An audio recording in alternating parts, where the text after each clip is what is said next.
نوروز پیرۆزە، جەژنە گەلێ ئاری و میتان، سەرسالە کورد و کوردستان.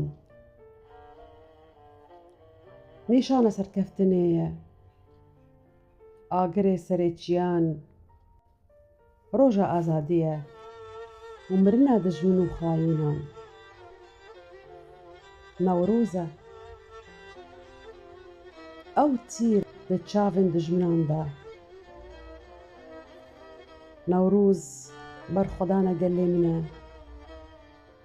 گەلێ زانە و خاندەوان، خوادی ماف و زمان، هەردەم سەربلند و چاوێن لە ئەزمان.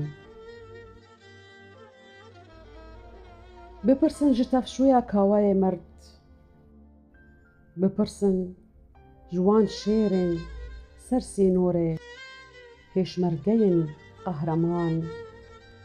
Ka çawa welat diparêzin, çawa dîlan diparastin. Wê bêjin çawa eman wil û berdewam، eman dijî dijmin û hovan. Bipirsin ji agirê Newrozê pîroz،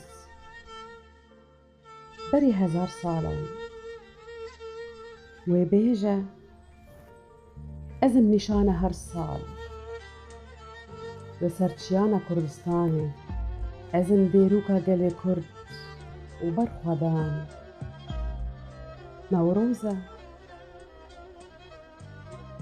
nîşana rizgariya bindestan، kuştina şahê xwînvexwar، nîşana serxwebûn û berxwedana Kurd û Kurdistan. Bipirsin ji bavê Nemir Barzan، çawa ji bo me ava kir Kurdistan. Bipirsin ji Serok Qazî Mihemed، çawa Xweda berberga mirinê bi destê dijminê hov û xwînvexwar.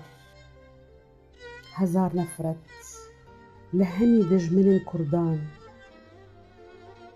dijminên roreş û qetxwar. Newroz pîroz e li gelê Kurd û Kurdistan، xem li hemî gelan agirê di dilê hemî dijmin û xaînan da. Newroz e cejna her tim pîroz، bijî Kurd û Kurdistan.